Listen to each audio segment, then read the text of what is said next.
जिसको रिजर्वेशन कहते हैं वो रिप्रेजेंटेशन है। क्या है? रिप्रेजेंटेशन, प्रतिनिधित्व। यानी जिसकी जितनी संख्या बारी उसकी उतनी हिस्सेदारी। ये भारत के संविधान में लिखा है। यानी हम जितने भाई हैं सबका बराबर प्रतिनिधित्व मिलना चाहिए। बाबा साहब ने एससी, एसटी, ओबीसी को जो प्रतिनिधित्व दिया है, इन सरकारों को जिम्मेदारी दी थी। इन सरकारों ने एससी, एसटी का तो प्रतिनिधित्व दे दिया, लेकिन ओबीसी को नहीं दिया। क्यों? इसको मैं आपको समझा रहा हूं। एससी, एसटी को हजारों वर्ष पहले से दबाया गया, उनका सारा शिक्षा और हक सारा छीना गया और ओबीसी को सामंती व्यवस्था में डाला गया। ओबीसी से एससी, एसटी को पिटवाया। अभी आप गांवों में जाके पता कर लीजिए, सबसे ज्यादा जातिवाद को मानता है तो कुर्मी, यादव और पाल। ये इतने खतरनाक है सामंतवादी। ये है कौन? ये मूल निवासी, ये आपका भाई है, लेकिन उसे नशा पिलाया गया है धर्म का। अफीम चटाई गई है कि ये जो एससी, एसटी है संविधान के अनुसार इनको बाहर करो। यही हो रहा है। आज ओबीसी की आबादी 65% है, not less than 65% on paper. और पूरे देश की कमान ओबीसी संभालने में पावर रखता है। एससी, एसटी भाई के साथ में है ही। लेकिन ये दुष्ट जब ये मंदिर को छोड़े तब तो ये घंटा बजाने में भिड़ा और हमारे अपने छोटे भाई को लात मारने में जुटा। इशारा कौन कर रहा है? शैतान। शैतान उधर से इशारा करता है कि यह छूट है, इसको खटिया पे मत बैठने दे।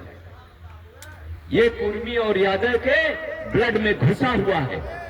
सिर्फ 2% लोग निकल पाए हैं ओबीसी से। ओबीसी का 98% आज 100% गुलाम है और वो शैतान का गुट हो रहा, उसका पैर चाट रहा है, उसके कपड़े साफ कर रहा है। इतना नालायक ओबीसी बन चुका है।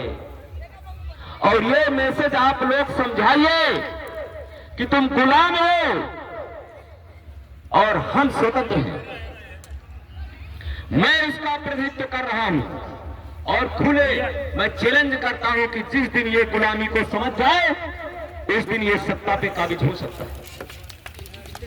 और आज सबसे बड़ी समस्या क्या बनी हुई है?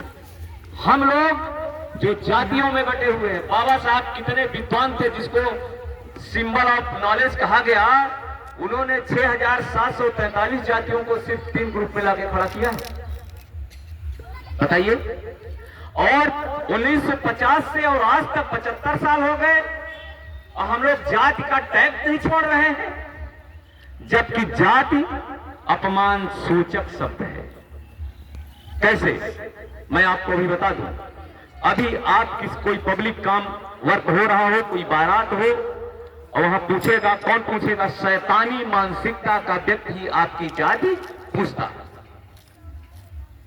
तो क्योंकि आपकी शिक्षा नहीं है तो आप कहते हैं हम चमार हैं, तो वो तुरंत समझ जाता है कि अरे वही जो चमड़ा छीलता था, जो जूता बनाता था, आपकी गरिमा गई, आपकी बेइज्जती हो गई। बाबा साहब ने भारत के संविधान में गरिमा शब्द लिखा और हमने अपनी गरिमा अपने आप खो दी। क्या चमार बताए? चमार कहां है? बाबा साहब ने चमार लिखा ही नहीं, और लिखा ही नहीं। उन्होंने तो एससी, एसटी, ओबीसी लिखा। बाबा साहब नहीं आएंगे, उनकी पुस्तकें पढ़ के हम लोग गला फाड़ फाड़ के चिल्ला रहे हैं और बता रहे हैं कि मान जाओ।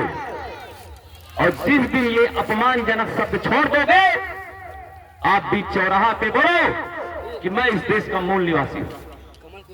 देखो आग लगती है कि नहीं लगती है। आप मूल निवासी बोलते हो अपने आप साबित होता है कि कोई इस देश में विदेशी भी है।